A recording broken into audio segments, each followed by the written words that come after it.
वसुदेवसुतं देवं कंसचाणूरमर्दनम् देवकी परमानन्दं कृष्णं वन्दे जगद्गुरुम्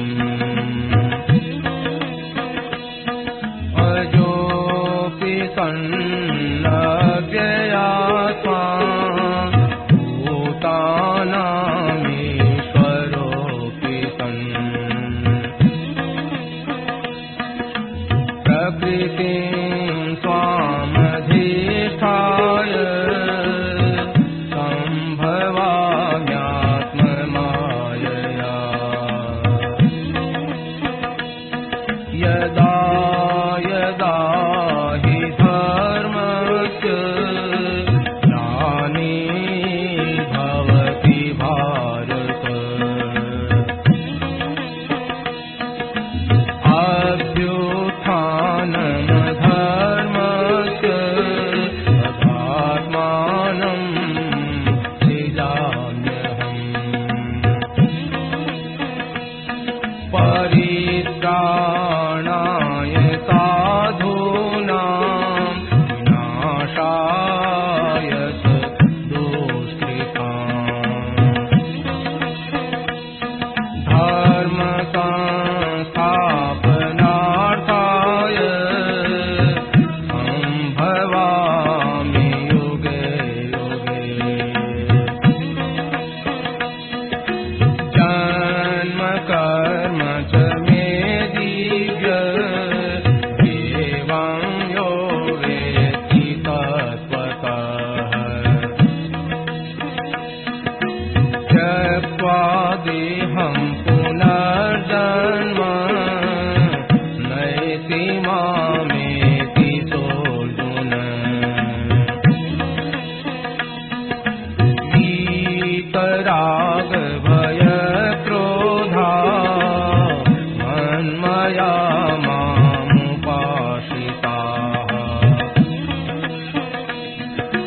बहवो ज्ञानतपसा भूता मद्भावमागताः।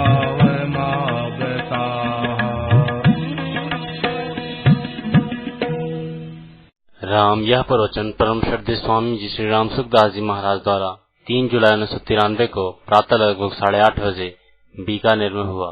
राम। पराकृत नवद्बन्धं परं ब्रह्म नराकृते सौन्दर्य सार सर्वस्वं वन्दे नन्दात्मजं प्रपन्न पारिजाताय पुत्रवेत्रैकपाणये ज्ञानमुद्राय कृष्णाय गीतामृतदुहे नमः। वसुदेवसुतं देवं कंसचाणूरमर्दनं देवकी परमानन्दं कृष्णं वन्दे जगद्गुरुम्। तुलसीविभूषितकरान्नवनीरदाभात् पीताम्बराधर्मलिङ्गफलादपुष्पवत् पूर्णेन्दुसुन्दरमुखायर्दन्यनेत्रात् कृष्णात् परं किमपि तत्समात्मसाने। हरि ओं परमात्मने नमः। श्री गोविन्दाय श्री गुरु नमः।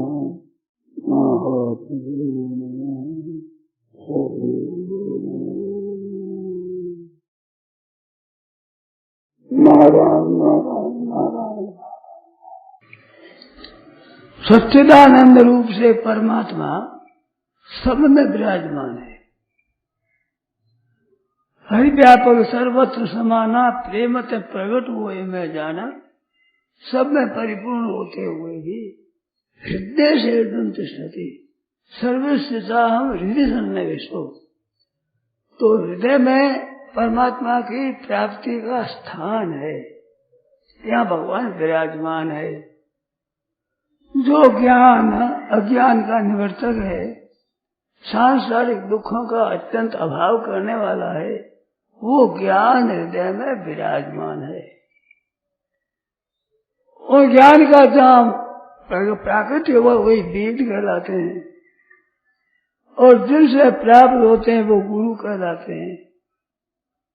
वो वास्तव में अपना ही बोध है, वो अपने भीतर है, बोध रूप स्वयं है, और उनसे अंतर्यामी परमात्मा स्वयं हृदय में विराजमान है। ईश्वर सर्वभूतानां हृदयेषु तिष्ठति, सबके हृदय में है। जिसके द्वारा हमें उसको जान लेते हैं वही प्रकाश देने वाला है। गुरु की महिमा बहुत शास्त्रों में बताई है, पर गहरे उतर के उस विषय को समझे तो गुरु ज्ञान देते नहीं है। वो ज्ञान रूप परमात्मा सबके भीतर विराजमान है, उसी को ही जागृत कर देते हैं, इशारा कर देते हैं कि वो तुम्हारे हृदय में विराजमान है। शिष्य को तो दिखता है कि महाराज ने दिया है, पर महाराज के मन में ये बात नहीं आती कि हमें ज्ञान दिया है। ज्ञान तो उसी का ही है, स्वतः ही उसी का है। उसको पता नहीं है, उस तरफ लक्ष्य नहीं है, उस तरफ भीतर से दृष्टि डाली नहीं है। इस वास्ते होते हुए भी अप्राप्त की तरह है। प्राप्ति नित्य प्राप्ति अप्राप्त की तरह है। उसको प्राप्त करा देना संत महात्माओं का काम है। संत महात्मा साधु ही हो ये कोई कायदा नहीं है। गृहस्थ आश्रम में भी संत होते हैं। पहले जितने ऋषि मुनि हुए हैं प्राय गृहस्थों में हुए हैं। उनके कुटुंबता स्त्री थे, पुत्रादि थे, रहते थे, तपस्या करते थे जंगलों में, गायें भी थी उनके पास। वे संत हुए बड़े बड़े अच्छे महात्मा। उनकी कृपा से आज भी ज्ञान हमारे प्रकट है। अभी जैसे श्री वेद व्यास जी महाराज की बात कही तो ये सर्वोपरि हुए। इन्होंने बहुत विलक्षणता बताई है। आचार्य अलग अलग हुए हैं, उन लोगों ने अपने ज्ञान को सिद्ध किया है तो प्रस्थान त्रयी से किया। 3 प्रस्थान है बड़े। श्री शंकराचार्य है, वल्लभाचार्य है, रामानुजाचार्य है, विष्णु स्वामी है, निम्बारिक स्वामी है, और कृष्ण चैतन्य भगवान है, चैतन्य महाप्रभु। ये वैष्णवों में विशेष आचार्य शंकराचार्य, ज्ञानियों में विशेष आचार्य है। इन्होंने अपने मत को गीता, उपनिषद और ब्रह्म सूत्रों के द्वारा सिद्ध किया। 3 प्रस्थान है, मानो बड़े राजमार्ग है। तो गीता के द्वारा उसको सिद्ध किया है, गीता पर भाष्य लिखे हैं, और 10 उपनिषद है, ईश आदि, उन 10 उपनिषदों पर व्याख्यान किया है और ब्रह्म सूत्रों पर व्याख्यान किया है, जो कि वेद व्यास जी महाराज के बनाए हुए हैं। तो उन पर व्याख्यान करके अपने मत को सिद्ध किया है। वो सारी चीज बताई है। उनमें आपस में मतभेद है, थोड़ा थोड़ा ऋषियों के मतभेद है, परंतु संपूर्ण दुनिया का कल्याण करना ये सबका उद्देश्य है, सबका ध्येय है। जितने महापुरुष हुए हैं सबका ज्ञान हो जाए, सबको परमात्मा की प्राप्ति हो जाए, सदा के लिए दुखों से छूट जाए, परम आनंद की प्राप्ति कर ले, इस भाव से उन संत महात्माओं ने कहा है। गीता का भी उद्देश्य यही है। अर्जुन जब तक सन्मुख नहीं हुए तो साथ में रहते हुए भगवान ने गीता को उपदेश नहीं दिया। महाभारत के आरंभ में जब दोनों सेनाएं लड़ने के लिए खड़ी हो गई, उस समय अर्जुन को मोह हुआ और वो घबरा गए। अर्जुन युद्ध से नहीं, मरने से नहीं, मारने से घबराए। इन गुरुजनों की हत्या हो जाएगी, बड़ा भारी पाप लग जाएगा, उनके पीछे संदेह हुआ कि छात्र धर्म की दृष्टि से तो युद्ध करना चाहिए और कौटुंब दृष्टि से युद्ध नहीं करना चाहिए, तो मैं क्या करूं। ऐसी व्याकुलता के समय भगवान ने उपदेश दिया। और जब पात्र हो गए, ज्ञान को लेने के लिए सन्मुख हो गए, तब भगवान ने उपदेश दिया। तो ऐसा विलक्षण उपदेश दिया कि उसके जोड़ी का कोई ग्रंथ नहीं है। भगवत गीता एक अपना अलग ही एक सिद्धांत रखती है। उसमें अपने अपने आचार्यों ने अपने अपने मत का वर्णन किया। शंकराचार्य कहते हैं कि द्वैत का वर्णन है, रामानुज कहते हैं विशिष्टाद्वैत का वर्णन है, निम्बराज करिए द्वैताद्वैत का वर्णन है। आदि आदि आचार्यों ने अपनी अपनी दृष्टि से उन पर भाष्य लिखे हैं। वही भाष्य प्रसिद्ध है और वही संप्रदाय चलती है। उसके अनुसार ही लोग लाखों करोड़ों की संख्या में चलते और अपने अपना अपना कल्याण का मार्ग प्रशस्त करते हैं। खास क्या बात कही है वो ध्यान दें आप। एक तो परमात्मा का क्या स्वरूप है और ये जगत का, प्रकृति का, माया का क्या स्वरूप है और एक जीव का क्या स्वरूप है। ये तीन बातें खास है। इसकी सार चीज इतनी है कि जीव लोग तो हम लोग जीव है और सर्वोपरि ऊंचे परमात्मा जिससे बढ़कर कोई हो नहीं सकता वो परमात्मा है। उसके रूप सगुण निर्गुण दो है पर वो परमात्मा है। और प्रकृति और प्रकृति का कार्य है, संसार है। तो संसार के भोगों में न फंसकर और परमात्मा की प्राप्ति करे, ये ऋषि मुनियों का, संतों का, महात्माओं का, आचार्यों का उद्देश्य है। सच्चे हृदय से परमात्मा में लग जाए। कारण कि दुनिया दुख पा रही है। सुख के प्रलोभन से पदार्थों को संग्रह करके उपभोग में लाते हैं। वहम रहता है कि इनसे सुख मिल जाएगा, इनसे सुख मिल जाएगा, सुख मिल जाएगा, परंतु तृप्ति नहीं होती। इंद्रादिक देवराज है, वो त्रिलोकी के मालिक है, उसको भी तृप्ति नहीं है। बिना परमात्मा के संसारी लोगों से तृप्ति होती नहीं। भाइयों बहनों से कहना है, आप जो कहते हैं संग्रह करने, धन और भोग भोगने, इससे तृप्ति हो जाएगी, कभी नहीं होगी। पक्की निश्चित बात है। एक भी आदमी ऐसा नहीं हुआ कि किसी भोगों से और धन से तृप्ति हो गई हो। क्यों कि है तो परमात्मा अंश देवतन और ये पदार्थ है जड़, नाशवान, क्षणभंगुर। तो नाशवान से अविनाशी की भूख कैसे मिटेगी? अविनाशी भूख तो अविनाशी तत्व के जानने से मिटेगी। उस अविनाशी तत्व के जानने के लिए ही महात्माओं का प्रयास है। हम लोग भी आज बैठ करके एकांत में विचार करते हैं यहाँ, तो सबको परमात्मा की प्राप्ति कैसे हो, ऐसे अपने को चलना चाहिए। इसके लिए याद आ गई ये बात, भगवत गीता बहुत विलक्षण है, बहुत अलौकिक ग्रंथ है। और गुरु पूजा हो तो कृष्णम वंदे जगत गुरुम। जगत गुरु भगवान कृष्ण है। ऐसे तो व्यास जी महाराज है, पर हम लोगों के लिए गीता के वक्ता भगवान कृष्ण है, ये जगत गुरु है। और भगवत गीता ये उनका मंत्र है। गुरु मंत्र देते हैं, वो गुरु मंत्र है भगवत गीता। उसमें जो कहा है उसके अनुसार चलना जीव का काम है।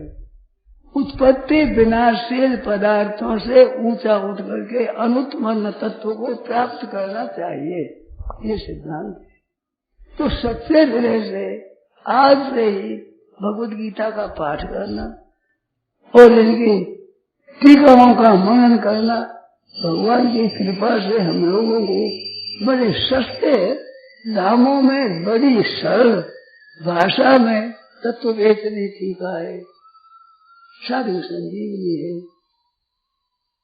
गीता माधुर्य है।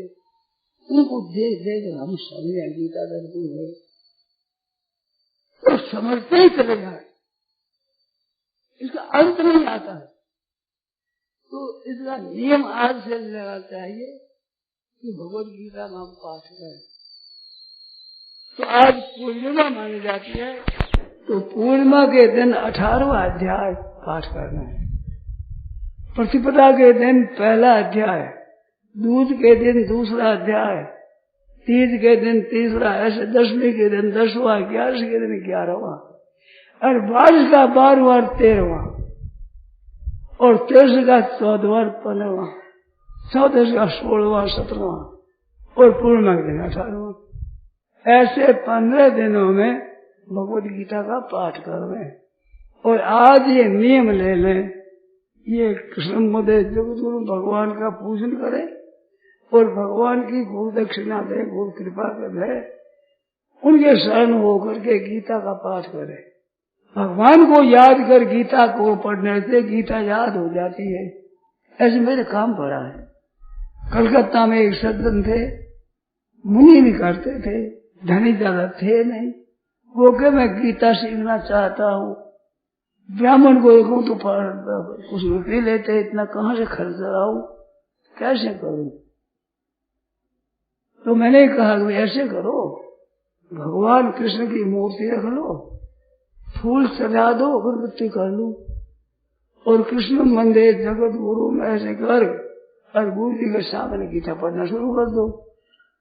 पूरी गीता याद कर ली उन्होंने, और मैंने पूरी गीता सुनी। संस्कृत जानते नहीं थे, परंतु अशुद्धि बहुत कम आई, ऐसी शुद्ध पाठ कर दिया उन्होंने। मादरी जानते थे, हिंदी भी शुद्ध जानते नहीं थे। तो भगवान का आश्रय लेकर करे तो बहुत सुगमता से गीता याद हो जाती है, रामायण याद हो जाती है। गीता और रामायण ये 2 ग्रंथ प्रासादिक है, ये कृपा करते हैं। इनके शरण हो जाए तो ये आप से आप आने लगते हैं, अभिमान से आते नहीं। एक बात वो भी याद आ गई, बहुत वर्षों की बात है, कोई 45-50 वर्ष हो गया ऊपर, 50 से ऊपर, कोई 60 वर्ष हो गया होगा। कलकत्ता में मैं रहता था, तो वहां गीता जयंती का उत्सव हुआ। उस पर अच्छे पंडित बुलाए गए, उसमें एक रामायणी जी आए थे, बड़ा सुंदर रामायण का व्याख्यान करते थे। तो मेरा गीता तो रहता ही है, गीता का मैं भी कहता था। तो उनके मन में आई कि मैं गीता याद करूं, गीता पढ़ूं, गीता की व्याख्या करूं। तो मेरे को एकांत मिलेगा, आप गीता पढ़ा दो। मैं पढ़ाता नहीं हूँ, आप याद करो और फिर बात मैं कह दूंगा। तो याद करना तो मामूली बात है, मैं व्याख्यान में श्लोक सुनता हूँ और याद हो जाता है। तो मुझे पहला 12वां अध्याय याद कर ले, फिर उसका विवेचन करेंगे, बता दूंगा मैं। तो मान ली करने लगे। फिर महाराज कुछ दिन के बाद में एकांत मिले और कहा कि मेरे को गीता याद नहीं होती है, कंठस्थ करता हूँ, याद नहीं होती है, कोई बात बताओ। अब मैं क्या बताऊं भाई, क्या कारण है? महाराज मैं तो जानता नहीं, क्या बताऊं, याद होती नहीं गीता। मैंने कहा महाराज गीता क्या याद है, बड़ी सुगम है, सरल संस्कृत है। तो मेरे को पूछा कि तुम बताओ। महाराज मैं जानता नहीं, मैं नहीं जानता कि क्या कारण है, आपको गीता नहीं याद हुई। मैं भी बड़े विचारों में पड़ गया, क्या बात है। श्लोक कंठस्थ हो जाता है कि व्याख्या में सुनता हूँ, मेरे श्लोक याद हो जाता है, ऐसे कहते थे। फिर वहां से वे गए, मैं ऊपर छत पर 5 तल्ले पर रहता था। तो वे वहां से रवाने हुए, मेरे मन में आया कि क्या बात है, क्यों नहीं होती गीता। तो याद आया कि वे कहते हैं मैं श्लोक सुन करके ही याद करता हूँ, व्याख्यान की। मुझे अभिमान है, अभिमान के कारण से याद नहीं हुई। एक सज्जन के सामने मैंने कहा भाई गीता याद नहीं हुई, कारण पूछा, मैं कारण बता नहीं सका, और फिर देखा कि कारण अभिमान है। फिर सज्जन बोले कि पंडित जी को बताना नहीं था, आपको बताना था, तो भगवान ने बता दिया अभिमान कर रहे, पर पंडित जी को कहना नहीं था, वे गए आपके थोड़ी भी मन में। तो ऐसे गीता अभिमान कोई कर ले, पंडिताई के जोर से गीता और रामायण का अर्थ नहीं कर सकते। सीधी सीधी भाषा में रामायण है, परंतु पंडिताई के जोर से अर्थ नहीं कर सकते। ऐसे गीता का अर्थ भी कोई पंडिताई से करना चाहे, पढ़ाई के जोर से नहीं होता। और शरण हो जाए, गीता के शरण हो जो बड़ा विचित्र अर्थ आ जाता है। ऐसे आदमी देखे मैंने बिना पढ़े हुए गीता याद कर लिया, गीता जी का अर्थ कहने लगे। तो विचित्र विचित्र ढंग बोले वो, और विचित्र ढंग बोलते भी बात गीता का सिद्धांत कहते, उन्होंने अर्थ सुनाया। जोशियत सर्वकर्माणि विद्वान युक्त, विद्वान को चाहिए कि संसार में जोशपूर्वक गीता याद कराओ। संस्कृत पढ़े हुए नहीं थे, पर तो मतलब तो वहां कोई समझे। जोशियत सर्व मानो सारे आदमी को गीता में लगाना चाहिए, दूसरी प्रीति से बनी जोश हो गया तो कुछ भी पता दे अर्थ वास्तविक मतलब उसके समझ में आ जाता है। भगवत गीता की कृपा से वो जानने लग जाते हैं, एक कृपा करके और प्रकट होते हैं। और कृष्ण बंदे जगत गुरु कहो तो जगत गुरु है तो किसका गुरु नहीं बताओ। जो कोई भाई बहन बैठे, कोई कह सकता है कि मैं जगत से बाहर हूँ, जगत में, और जगत मात्र गुरु भगवान है। तो हमारे गुरु महाराज सिखा देंगे, गीता जानना चाहो गीता पढ़ा देंगे। वो सब जानते हैं, भगवान सब काम जानते हैं। मैंने बहुत बार कहा है, छोटे से छोटा बड़े से बड़ा सब गीता जो जानते हैं भगवान। तो उस गीता का अध्ययन आप लोग करें। एक सज्जन आए थे व्यापार करने वाले, वो तो एक घड़ी पर बढ़ता था, मैंने सम्मत सन याद नहीं है, 1 घंटा समय बदला था। अभी जो 11 बजती है वहां 12 बजती थी, क्या होता था 1 घंटा का फर्क था। ऐसा दिन दिनों में चल रहा था गाँव।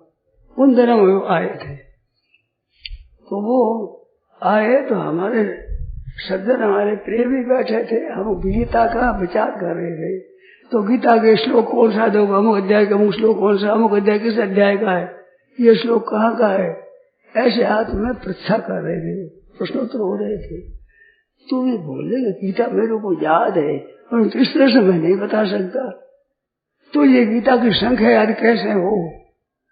वो गीता याद संख्या करना हो तो आप गीता का उल्टा पाठ करें बिना पुस्तक। यत्र योगेश्वर कृष्ण तत्व ऐसे धर्म क्षेत्र कुरुक्षेत्र तक उल्टा पाठ आप करो निगाह के बिना पुस्तक, संख्या याद हो जाती है। तो उन्होंने करना शुरू कर दिया। तो व्यापार करते दिन में घूमते पाठ करते रहते। तो वो कहते थे कि मैं रात्रि में एक गद्दी में सोया था। अब कलकत्ता में स्वतंत्र जगह तो मिलती नहीं, कहाँ सोए बेचारे। एक सज्जन की गद्दी में वहां पर सो गया। तो मेरे गीता का पाठ हो रहा था, तो मैंने गीता का पाठ किया। 4थे अध्याय तक मैं आ गया। 18वें अध्याय से 4थे अध्याय तक बिना पुस्तक कंठस्थ पाठ करते करते मैं सो गया। तो सोता हूं मैं कहीं वो बात कहता हूं, तो नींद में भी मैं सोता ही हूं।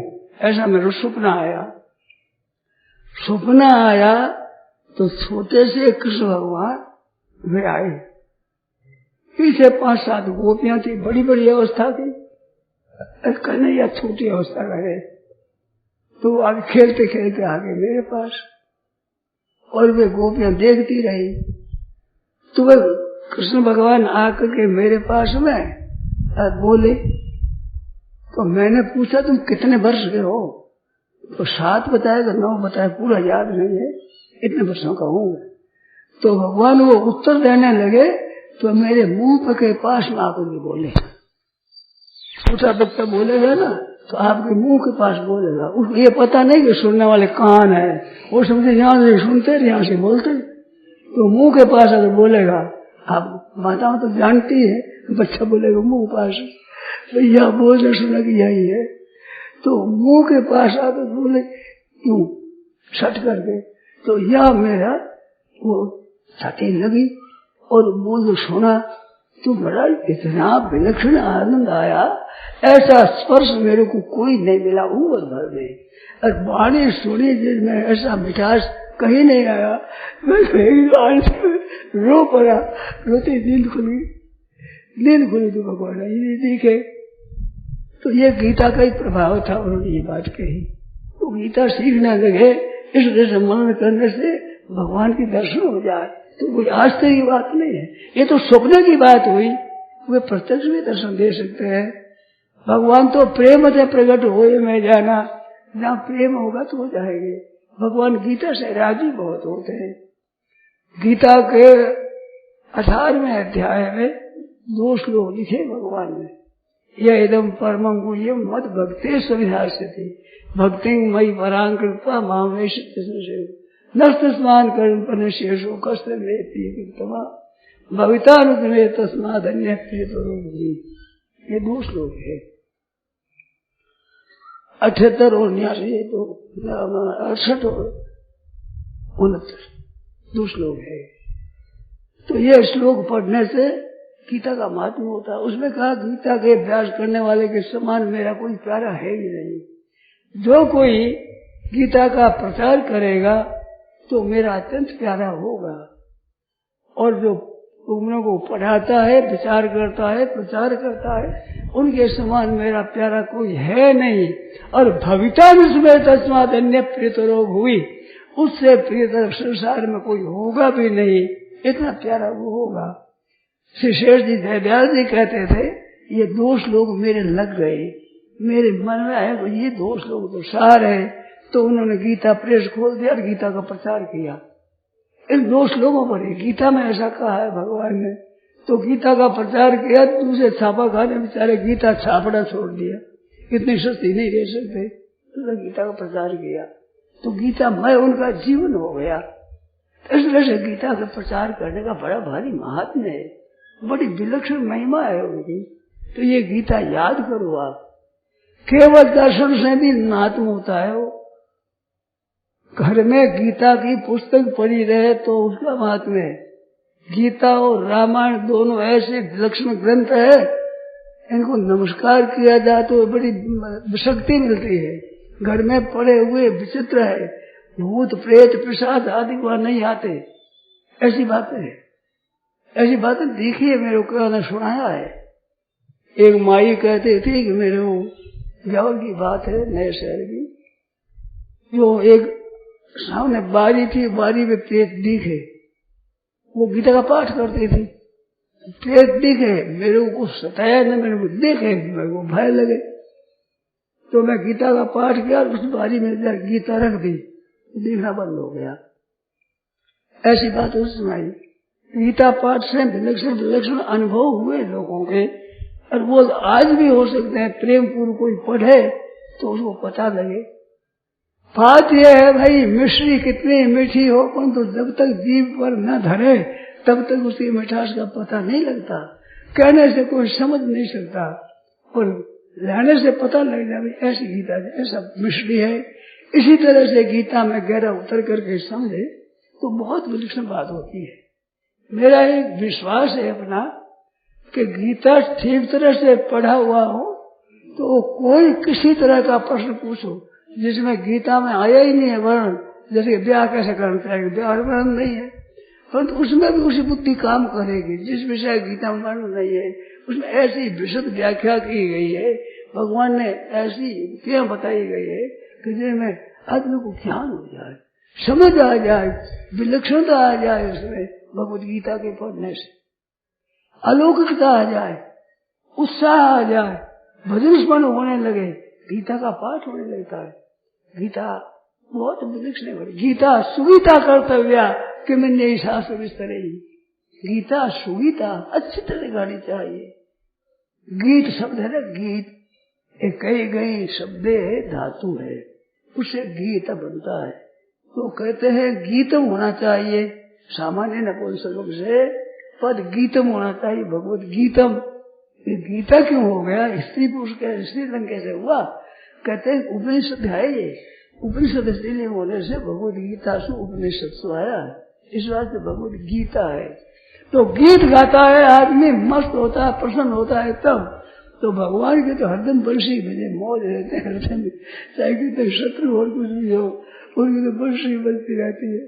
तो उन्होंने मस्ती में आकर के अर्जुन के सामने गीत गाया है, इस बात से गीता है।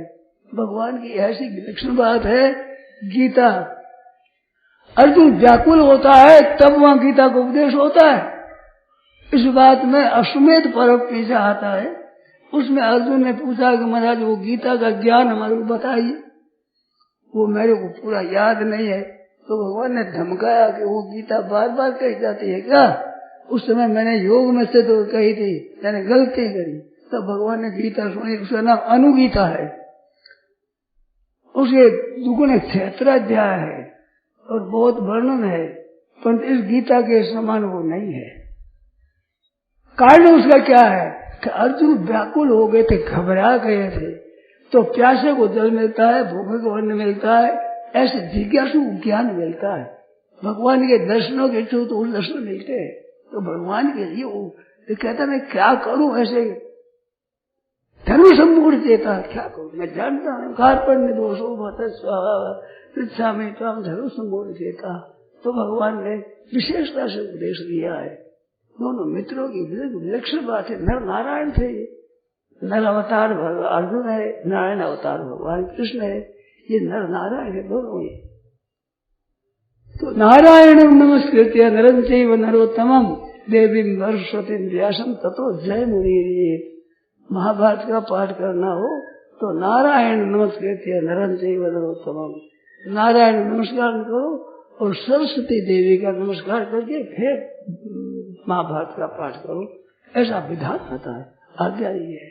वे नर और नारायण भगवान बड़ी मस्ती से पूछता है अर्जुन, और भगवान कहते हैं बिना पढ़े आदमी गीता का पाठ करे तो विलक्षणता आ जाए। चैतन्य महाप्रभु के परिकरों में एक सज्जन थे, वो गीता का पाठ करते थे।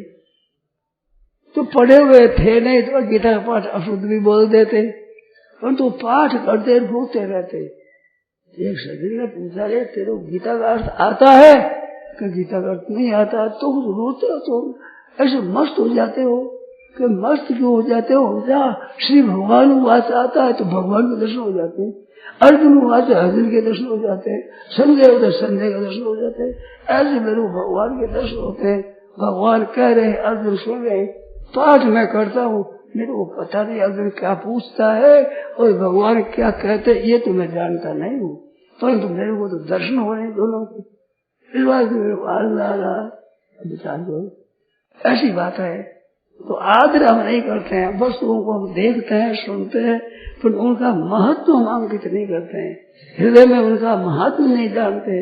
इस बात में उस तत्व को उस तरह से वंचित रहते हैं। तो आज से हम गीता का पाठ शुरू कर रहे। भगवान कृष्ण को तो गुरु माने, गुरु मंत्र है वो गीता है, ऐसे मान कर गीता का पढ़ना शुरू कर दे, विचार करना शुरू कर दे। भगवत कृपा से टीकाएं भी इसी बहुत मिलती है, संस्कृत में, हिंदी में, अंग्रेजी में। गीता प्रेस में गीता का संग्रह किया है, जिसमें अनेक भाषाओं में गीता लिखी है। मारवाड़ी भाषा में गीता है,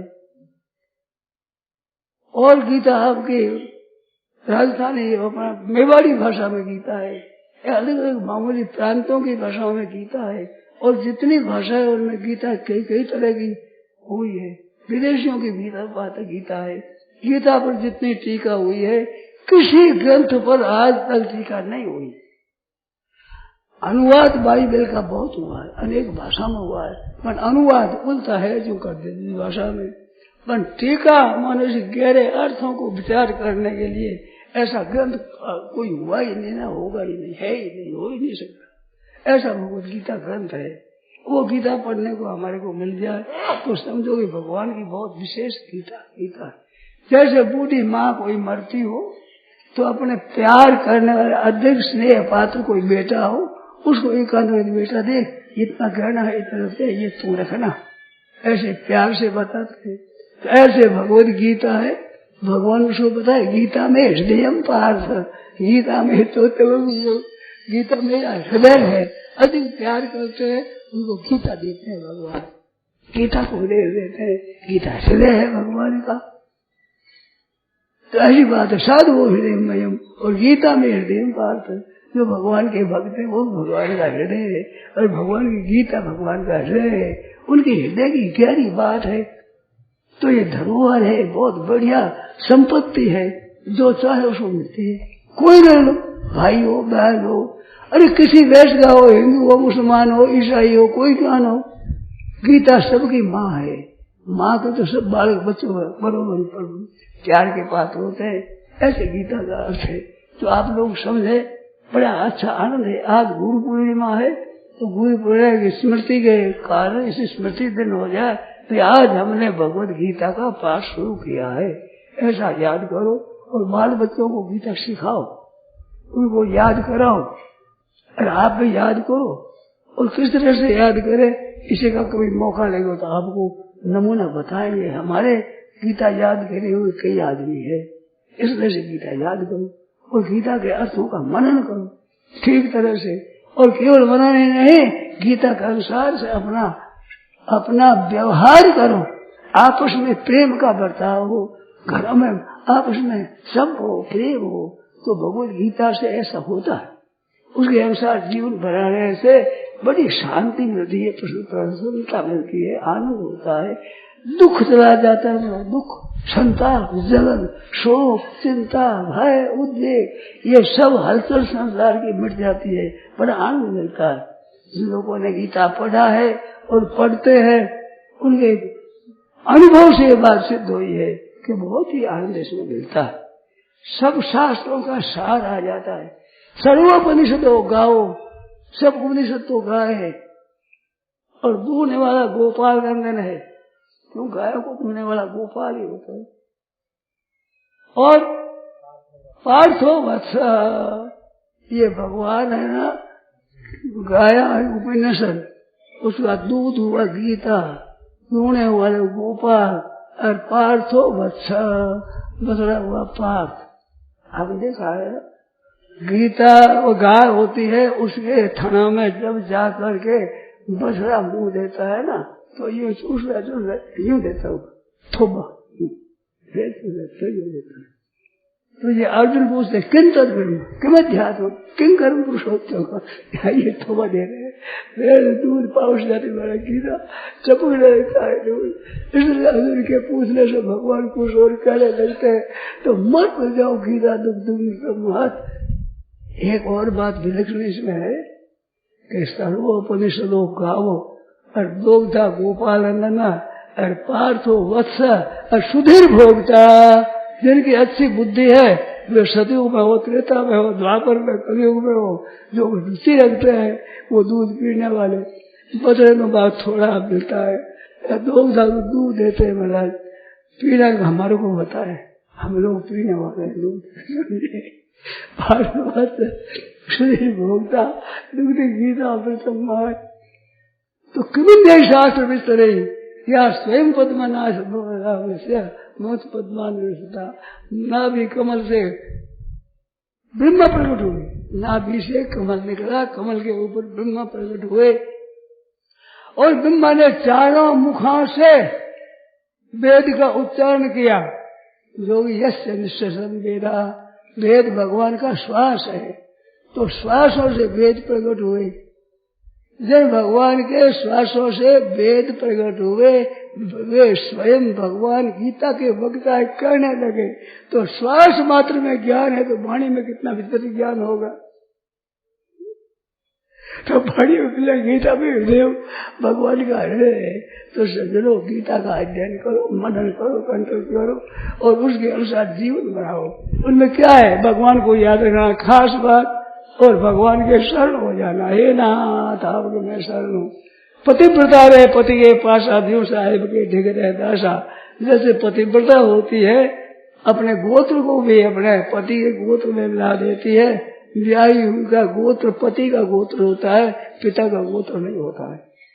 ऐसे अपने आप को भगवान के समर्पण कर दे, अपने मनुष्य नहीं है वो भगवान का भक्त है, भक्तों की महिमा बहुत विशेषता से कही गई है।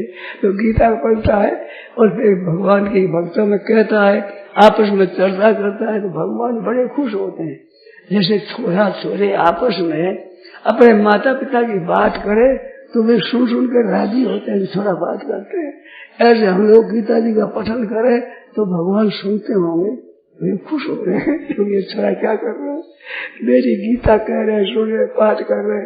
तो भगवान परम पिता परमेश्वर बड़े खुश होते हैं, बड़े प्रसन्न होते हैं, उनको याद आ जाती है बात। ऐसी बिल्कुल बात है। भगवान ने कहा गीता पाठ करता है ना तो ज्ञान यज्ञ तेना हम इष्टस्यामिति में मति अध्यक्षते एवं धर्म संवाद मावयो। तुम्हारा हमारा जो संवाद है ज्ञान में, इसका गीता का कोई पाठ करता है तो उस पुरुष के द्वारा ज्ञान यज्ञ से पूजित होता हूँ। द्रव्य यज्ञ होता है, लाखों करोड़ रुपया लगे जब यज्ञ होते हैं बड़े बड़े, उन यज्ञों में द्रव्य यज्ञ ज्ञान यज्ञ, ज्ञान यज्ञ सबसे श्रेष्ठ है। तो गीता के पाठ करने से भगवान कहते हैं मैं ज्ञान यज्ञ से पूजित होता हूँ। वो ज्ञान यज्ञ करता है ऐसा नहीं कहते हैं, मैं ज्ञान यज्ञ से पूजित होता हूँ, मैं ज्ञान यज्ञ मान लेता हूँ गीता के पढ़ने करने से। इति वे मति मेरी मति। तो मेरी मति का तात्पर्य क्या है, एक हमने कहानी सुनी है, विदेश में कोई उत्सव हुआ था, तो उस उत्सव में पादरी ने एक छोटे बच्चे को बड़ी सुंदर व्याख्यान सुनाया और वो बड़ा गंभीरता से सुनाने के लिए बड़ा वो एक नाटक में खेलता था, बहुत सुंदर शांत करता था, एक्टिंग करता, तो वो बताया वो। तो उनको उसने पादरी ने लिया, फिर वो गीता सिखाया और गीता सिखा करके, और बड़ा उत्सव था कोई ज्ञान का अंग्रेजों का। उसमें महाराज उसको खड़ा कर दिया टेबल पर, नीचे खड़ा तो कौन थे, छोटा था बच्चा, टेबल पर खड़ा रह गया। ऐसे खड़ा रह करके यूं गंभीरता से देखा, ऐसे किया, देख करके भेद मंगा कर दिया, फिर धीरे धीरे बोला, धीरे धीरे बहुत बहुत तेजी से बोला, ऐसा व्याख्यान की कला सिखा दी और करने लगा गीता का अर्थ किया अच्छी तरह से। वो खोया तो महाराज वहाँ सभा में लोग थे, वो गोदी ले तो ऊपर ऊपर घूमे, वो वहाँ गोदी ले, उससे वो गोदी ले, उससे वो गोदी ले, वो समझे क्या तमाशा हो गया। और गीता का अर्थ समझता नहीं इतना, केवल भाव समझे, जिससे लोगों पर असर पड़ा। तो आप न पढ़ो, लोग ऐसे पढ़ने लग जाओ तो भगवान के यहाँ पर जहाँ गीता का पाठ होता है वहाँ नारद आदि के ऋषि रहते हैं, संत महात्मा रहते हैं, पुष्कर आदि के सरोवर रहते हैं, गीता में पार्षद रहते हैं, सब तीर्थ आते हैं, ऋषि मुनि आते हैं, गीता की जहाँ चर्चा होती है तो सब आप गोदी लेने लगे, प्यार करने लगे, आदर करने लगे। कितनी विलक्षण बात है। तो गीता का पाठ करना, मनन करना और उसका अनुष्ठान करना, अपने गीता के साथ जीवन बनाया, भगवान को याद रखना, स्वार्थ का त्याग कर दूसरी सेवाएं खास, वो बात विशेषता से गीता में कही है। इनके अनुसार अपने इंद्रियों की सेवा करो, सुख पहुंचाओ और भगवान की याद रखो, नाम जपो, कीर्तन करो और भगवान को याद रखो। नारायण नारायण नारायण।